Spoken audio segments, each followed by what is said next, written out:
ಗೀತಾ ಮಹಾತ್ಮೆ. ವಕ್ತ್ರಾಣಿ ತೇ ತ್ವರಮಾಣಾ ವಿಶಂತಿ ದಂಷ್ಟ್ರಾಕರಾಲಾನಿ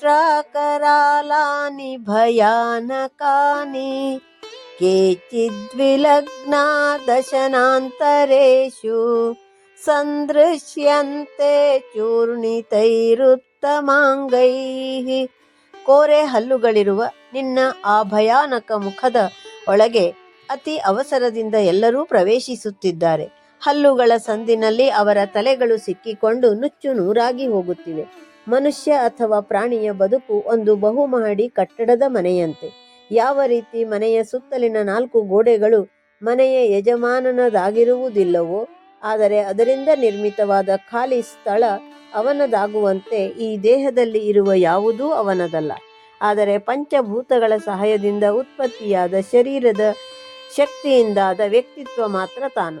ಸದಾ ಹರಿಯುವ ನೀರಿನಂತೆ ಜನನ ಮರಣಗಳೊಂದು ನಿರಂತರ ಪ್ರಕ್ರಿಯೆ.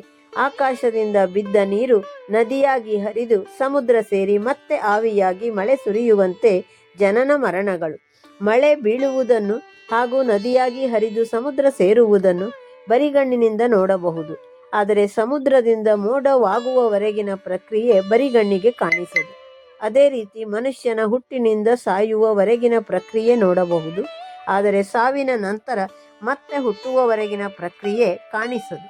ಬಹುಮಹಡಿ ಕಟ್ಟಡದ 4 ಗೋಡೆಯನ್ನು ಕೆಡವಿದರೆ ಖಾಲಿ ಜಾಗ ಆಕಾಶದಲ್ಲಿ ಒಂದಾಗುವಂತೆ ಪಂಚಭೂತಗಳಿಂದಲೇ ನಿರ್ಮಿತವಾದ ಮನುಷ್ಯನ ದೇಹ ಪಂಚಭೂತಗಳಲ್ಲೇ ಲೀನವಾಗುತ್ತದೆ. ಭೂಮಿಯು ಕ್ಷಣ ಕ್ಷಣಕ್ಕೂ ತನ್ನುದರದಲ್ಲಿ ಕೋಟಿ ಕೋಟಿ ಜೀವಿಗಳ ದೇಹವನ್ನು ಅರಗಿಸಿಕೊಳ್ಳುವಂತೆ ಕಾರ್ಯಕಾರಣಕ್ಕಾಗಿ ನಿರ್ಮಿತವಾದ ಈ ದೇಹದ ಮಾದರಿಗಳು ಭಗವಂತನ ಕೋರೆ ಹಲ್ಲುಗಳಿಂದ ಅರೆಯಲ್ಪಟ್ಟು ನುಚ್ಚು ನೂರಾಗಿ ನಾಶವಾಗುವುದನ್ನು ಅರ್ಜುನ ನೋಡುತ್ತಿದ್ದಾನೆ.